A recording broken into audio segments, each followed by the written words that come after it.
Hey everybody, welcome back to the vlog. Aaron Hendon here with Christine and Company over at Keller Williams. And today, for all those buyers, because the buyers have the upper hand right now in Seattle, there is way more inventory than there's been for the last 2 years. So let's get out there and find you something. All right, for the buyers, I want to explain and make sure you're clear about the 3 different kinds of cash you're going to need to purchase a house.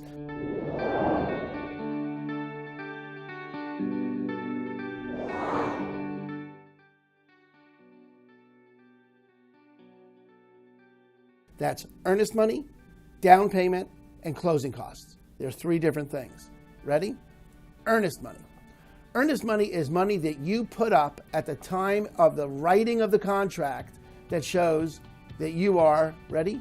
Earnest about writing the offer. It means you can't just write an offer and have nothing at stake. You need skin at the game. You need some kind of deposit that the escrow company is likely to be the one holding. You could work a deal with a realtor that's going to hold the money, but it's crazy. The escrow company, 90% of the times, is going to hold that money. What does that mean? It means at the time you go mutual, at the time you sign the contract and the seller agrees to the price, you have 48 hours to get a check for your earnest money into the escrow account, okay, into the escrow company's bank account. That should be about 2% of your offer. You want to make the seller feel good about selling to you. You want to make the seller feel confident that you have skin in the game, that you're liquid enough to be able to buy the house. 2%. Doesn't have to be much more, shouldn't be much less, okay? If you wanted to make the seller feel even more comfortable about your liquidity, about your strength, you can put up much more money into the earnest money, into the escrow account, because that money is coming back to you at closing, okay? Unless you wildly violate the terms of the contract, you're not going to lose that money, okay? And your realtor would have to be a complete idiot to let you lose that money, okay? So that money's safe. It's not going to the seller. It's going to the escrow account. That sits there till closing.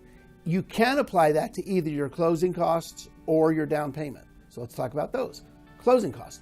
Closing costs should be about 3% of your loan, of your purchase price. 2% for a high purchase price, 3% for a lower one. It includes your origination fee to your lender. It includes the title company fee, the escrow company fee. It includes your taxes, things like that. Cash to close, closing costs, about 2 or 3%, okay? So you could take the earnest money and just apply it to the cash to close when you get it back. Totally acceptable. Down payment is the amount of money that you put down that you work out with your lender prior to the offer. Your pre-approval is based on how much down payment you said you would have available. 20% alleviates any kind of mortgage insurance, but it can be less. Washington State has 3.5% down payment assistance programs where you don't have to put any cash in. They'll put 3.5% down. USDA and VA have no money down loans.